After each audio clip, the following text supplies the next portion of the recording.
Welcome back to the course, Seeking Jesus. My name is John Hilton. Have you ever read the Bible from start to finish? If you do, you'll notice there's a big gap in time between the Old and New Testaments. We end the Old Testament with the Jews having relative freedom under Persia and scriptures being written in Hebrew. When we flip the page to Matthew chapter 1, now the Jews are ruled by Romans, there's a king named Herod, and the scriptures are written in Greek. What happened? If you're an average reader, you probably say, that's weird, and then you just keep on reading. But doing so would be like looking at an image with the section in the middle taken out. You can still interpret the image, but it's better if you can fill in the gaps. My hope today is to discuss some history and other details to prepare us to better study the New Testament. Let's take a few minutes to summarize the history of what happened between these two testaments. We'll focus on four main categories: the period of Hellenization, the Maccabean revolt, the Hasmonean dynasty, and finally the Roman rule that was taking place through the Herodian dynasty. As you recall, in 1000 BC, the united 12 tribes were being led by King David. But within 2 generations, this united kingdom was divided into two: Israel, comprised of 10 tribes in the north, and Judah in the south. In about 720 BC, Assyria scattered the 10 tribes, and 130 years later, Babylon destroyed Jerusalem and sent the Jews into exile. In 539 BC, Persia defeated Babylon and allowed the Jews to return to Jerusalem. We covered all these details more deeply in previous videos. The Old Testament ends in approximately 400 BC, and 70 years later, the Greeks, led by Alexander the Great, defeated Persia. So now we have a new superpower. Over the following centuries, Greece controlled the area around Jerusalem. Part of the Greek program was Hellenization, or the spreading of Greek culture. Imagine you lived in Jerusalem in 170 BC. Greeks have been in charge now for a long time, and Greek culture is increasingly commonplace. How would this make you feel as a faithful Jew? How much Greek culture could you tolerate before you felt it became too much? For example, would you let your children learn Greek, the new international language? Would you allow your kids to study Greek philosophers like Socrates, Plato, or Aristotle? What about entertainment? Your kids want to go see the latest tragedy showing at the Greek theater. Sometimes Greek plays can be inappropriate. Will you let them attend? Would you let your kids go to the Greek gymnasium? That's where males wrestle naked with each other. Would you allow that?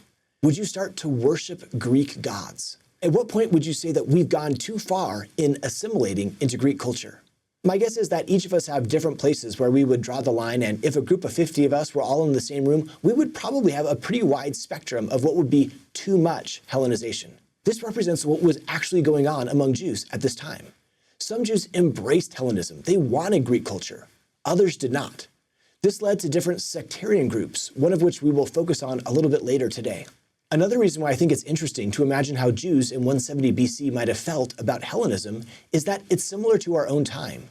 As a Christian, how far am I willing, how far are you willing to go to accommodate the world around us? What parts of culture am I willing to embrace? And at what point do I say, this is too far for me as a believer in Christ? Hellenization comes to the foreground in the books of 1st and 2nd Maccabees.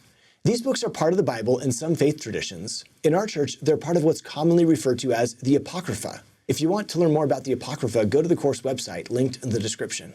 1st Maccabees begins with the reign of Antiochus IV, a Greek king. The author of 1st Maccabees tells us that in 170 BC, some Jews, who he refers to as renegades, came out from Israel and misled many, saying, "Let us go and make a covenant with the Gentiles around us, for since we separated from them, many disasters have come upon us." This proposal pleased them, and some of the people eagerly went to the king, who authorized them to observe the ordinances of the Gentiles. At this time, it's not that the king is forcing people to adopt Greek practices. Some of the Jewish people want to adopt those practices. So they built a gymnasium in Jerusalem according to the Gentile custom and removed the marks of circumcision and abandoned the Holy Covenant. They joined with the Gentiles and sold themselves to do evil. For some people, adopting Greek practices led them to forsake their covenants. Over the next couple of years, the Greek king Antiochus IV began to force Jews to adopt Greek culture, whether they wanted to or not. The ancient historian Josephus tells us that the Greeks took over Jerusalem and sacrificed a pig on the altar of the temple. This, of course, would have been completely sacrilegious to the Jews. 1st Maccabees continues, "The books of the law that the Greeks found, they tore to pieces and burned with fire. Anyone found possessing the book of the covenant, or anyone who adhered to the law, was condemned to death by decree of the king. According to the decree, they put to death the women who had their children circumcised. They hung the infants from their mothers' necks. This was a brutal period of oppression. At this time, there was a Jew named Mattathias who moved from Jerusalem and settled in Modain, a town near Jerusalem. He saw the blasphemies being committed in Judah and Jerusalem. Now, the blasphemies weren't just happening in the capital city of Jerusalem. The officers of Antiochus IV were going to the surrounding towns to enforce the apostasy. Eventually, they came to the town of Modain to make them offer a pagan sacrifice. Many from Israel came to them, and Mattathias and his sons were assembled. Imagine the scene. The Greek officials are there. They want somebody to offer a pagan sacrifice, and all the townspeople have gathered to see what's going to happen. The king's officials say to Mattathias, "You are a leader, honored and great in this town, and supported by sons and brothers.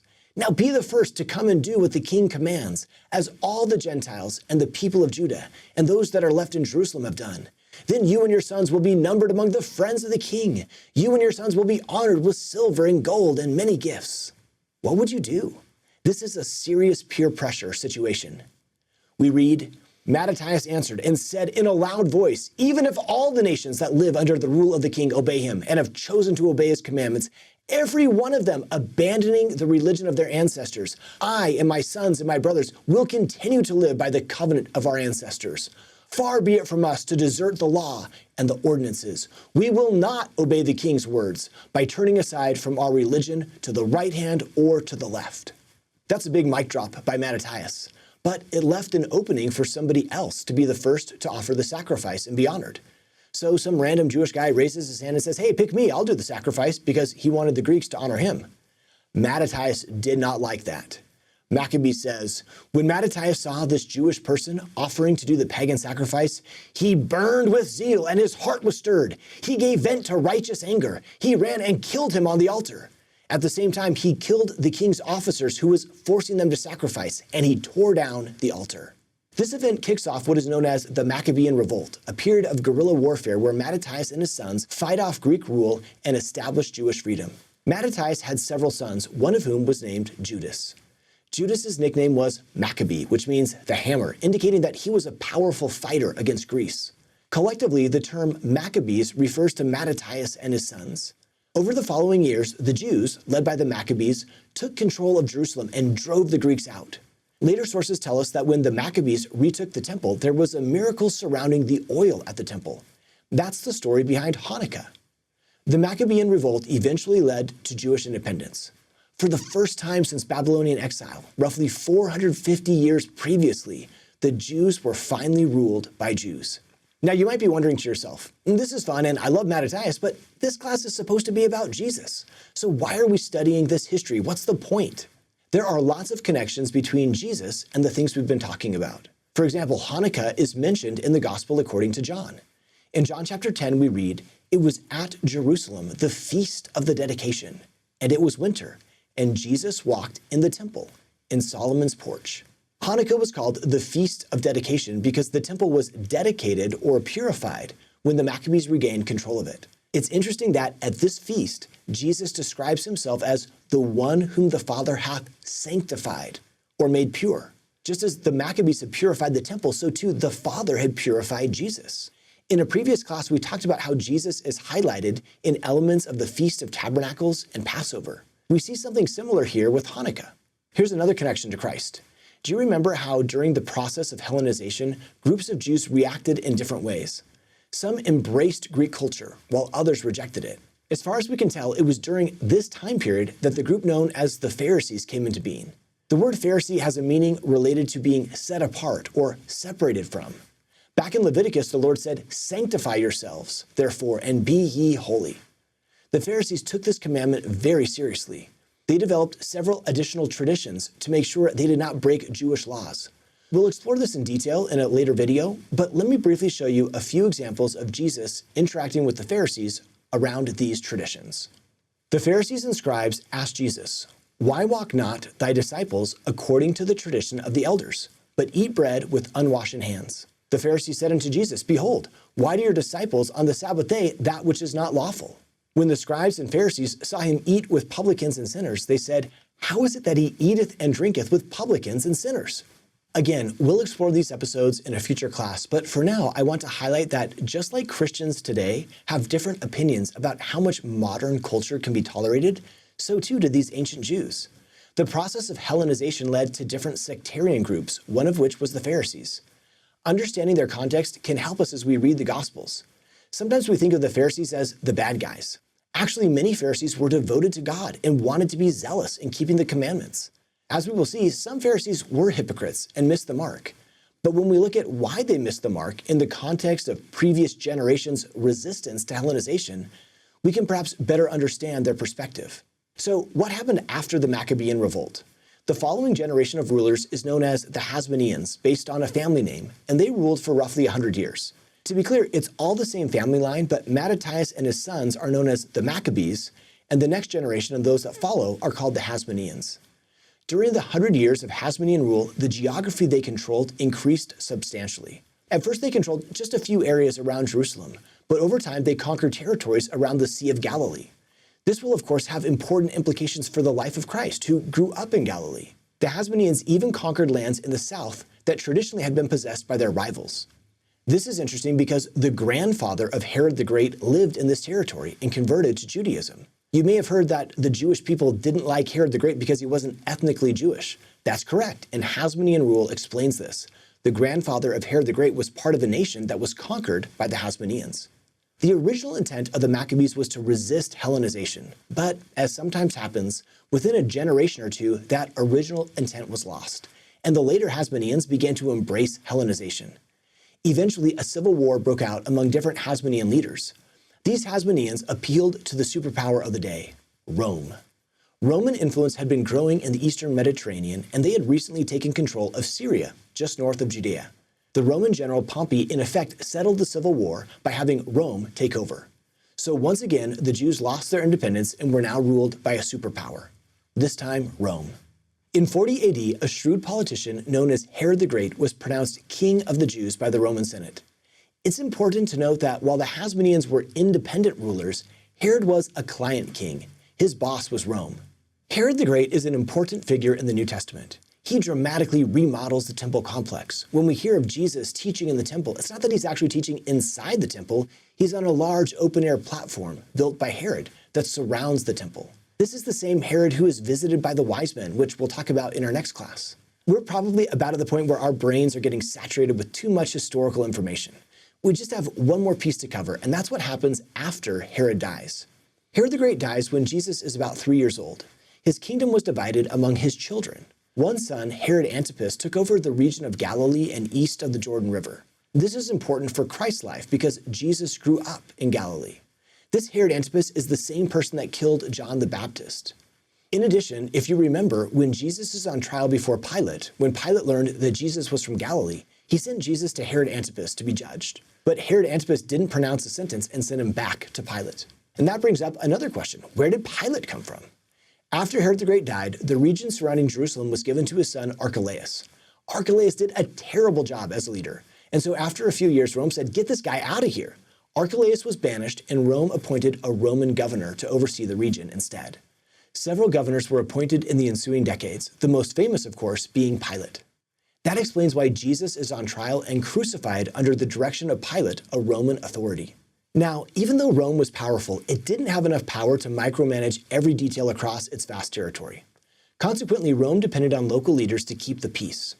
An important group of these local leaders in Jerusalem are known as the Sadducees. In general, they were part of the wealthy elite in Jerusalem. In essence, they collaborated with Rome to keep the peace. Many of the priests of the temple were Sadducees, and as we will see in a future video, priests play a major role in the arrest and trial of Jesus. I hope that this overview of history has been intellectually interesting, but even more importantly, that it helps us see connections to Jesus as we learn about groups like the Pharisees and Sadducees and individuals like Herod the Great and Pilate. We've been focused on political history, but let's shift gears and talk a little bit about religious history, specifically Jewish expectations for the Messiah.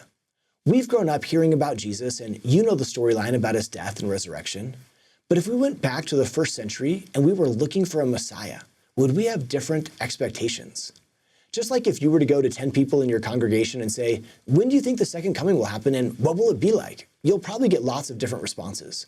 If you were to go to different Jewish people in the first century and say, what's the Messiah going to be like? You also would receive a variety of responses. That's important to remember. Sometimes we say the Jews believed X as though they were a monolithic group. In reality, there were different sectarian groups among the Jews. Not everyone had the same beliefs. Many, but not all first century Jews, believed that everyone would worship the Messiah. They thought the Messiah would be a king. He would judge the wicked and overthrow Israel's foreign enemies, and his kingdom would be everlasting. These beliefs were based on ancient Jewish writings, some of which are found in the Old Testament. For example, the book of Numbers says, "There shall come a star out of Jacob, and a scepter shall rise out of Israel, and shall smite the corners of Moab, and Edom shall be a possession."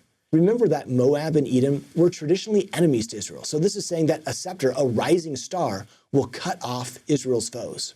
Continuing, we read, "Israel shall do valiantly. Out of Jacob shall come he that shall have dominion, and shall destroy him that remaineth of the city." This verse sounds like a powerful, conquering individual will come. Or consider Daniel chapter 7. This is a chapter in Daniel that sometimes we skip, but it's a great chapter. Daniel has a vision of 4 ferocious beasts, and the reader thinks, who's going to conquer these terrible beasts?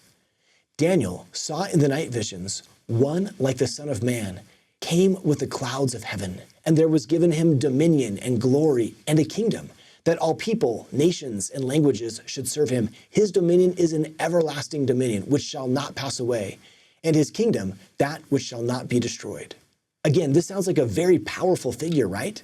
That's what many people were expecting. So with that background in mind, we can better understand why some of Jesus' followers were confused. For example, the disciples were walking with Christ one day, and Jesus began to show unto his disciples how that he must go unto Jerusalem and suffer many things of the elders and chief priests and scribes, and be killed, and be raised again on the 3rd day. How did the disciples respond? Do we read, "And it came to pass, the disciples said, Yea, Lord, this is what has been prophesied. I'll be right there with you." Not at all. We read, "Then Peter took Jesus aside and began to rebuke him, saying, Be it far from thee, Lord, this shall not be unto thee." This is kind of an ironic situation, right? Jesus is pouring out his heart, saying, "I'm going to die for you." And Peter pulls him aside and says, "Actually, Jesus, you're a little bit off base here. This isn't your future. Maybe you haven't read Numbers 24 and Daniel 7.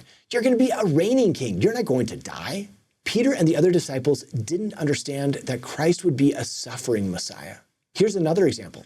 On the day of Christ's resurrection, 2 disciples were walking on the road to Emmaus. They were depressed because Jesus had died. Well, the resurrected Jesus appeared to them, but his true identity was hidden, so they didn't recognize him. Jesus approached the 2 disciples and said, "Why do you guys look so sad?" They said, "Haven't you heard what's been going on?" Jesus responds, "What's been happening?" And the disciples say, "Jesus of Nazareth was crucified. We trusted that it had been he which should have redeemed Israel." Did you notice the past tense? We trusted. We had hoped he was the one, but we were wrong because he was crucified, so he must not have been the Messiah. Then Jesus said to them, "O fools and slow of heart, to believe all that the prophets have spoken. Ought not Christ to have suffered these things and to enter into his glory? And beginning at Moses and all the prophets, he expounded unto them in all the scriptures the things concerning himself." As we begin reading the New Testament, we won't be surprised when we see controversy about who Jesus is. Some people will ask him plainly, "Are you the Messiah?" Jesus was in fact the Messiah, although at least from some perspectives, he didn't match up with the expectation of the Jewish Messiah. Let's look at one final topic to prepare us for our study of the New Testament. The majority of our future classes will be spent in the 4 gospel accounts, Matthew, Mark, Luke, and John. Since we'll spend so much time there, let's do a brief overview of these books. Matthew, Mark, and Luke together are known as the synoptic gospels because they have the same basic stories and sequence. The word synoptic means to see together. In other words, these 3 accounts have a lot of similarities. Now, if 2 research papers were word for word identical in some sections, what would you naturally conclude? That somebody copied from someone else. We have a similar situation with Matthew, Mark, and Luke. Because of the word for word connections, there's very likely a literary relationship between the synoptic gospels. Today, we're worried about plagiarism, but that wasn't an ancient concern. It does raise the question, though, which gospel account was written first and who copied from whom? If you studied this topic in graduate school, you could probably take a whole semester class looking at just this one issue that we'll cover in 2 minutes. I wanted to acknowledge that there's lots of nuances and different possibilities, but it's clear that Luke is aware of other gospel accounts. He says, "For as much as many have taken in hand to set forth in order a declaration of those things which are most surely believed among us, it seemed good to me also to write unto thee in order." In other words, Luke is saying, there are lots of written versions of Jesus' life, and I'm going to write a really good account for you. Many scholars suggest that there are 4 sources for the Synoptic Gospels. This is a hypothesis, so it's not necessarily correct, but it's something interesting to think about. Mark is often believed to be the first gospel written. It's the shortest, and it seems like both Matthew and Luke draw from it. There's a second source, which is known as Q, which stands for the German word Quell, meaning source. This refers to times when Matthew and Luke are word for word the same, but there's no basis for what they're saying in Mark. Q is a hypothetical document that doesn't exist today, and it's possible it never existed. But scholars hypothesize that Matthew and Luke both had access to a collection of sayings about Jesus, Q, that they were drawing from as they wrote their gospel accounts. Here's an example you can see on the screen where Matthew and Luke are saying the same thing, but it's not in Mark, so Mark is clearly not the source for whatever they're saying here. There are also sections of Matthew that are unique to Matthew, and there are sections of Luke that are unique to Luke. So we've got Mark as a source, Q as a hypothetical source, Matthew as a source for material unique to Matthew, and Luke as a source for material unique to Luke. That's a little bit about the synoptics. Now, John is completely different. If you look at Mark, only 7% of Mark is unique to Mark, not found in the other Gospels. In contrast, 92% of John is unique. Many accounts, like Jesus talking with the Samaritan woman at the well, are only in John. And even when all 4 Gospels have the same story, like with the triumphal entry, John often shares different information about that event. That means that if you could only read 2 gospel accounts, you would want to read one of the synoptic accounts and John. With that background in mind, consider this question. How should we read the Gospels? There are different approaches, and I want to briefly mention 3. The first one is known as a harmony. Just like music harmony blends notes together, a harmony of gospel accounts is a blending of the 4 Gospels into one story.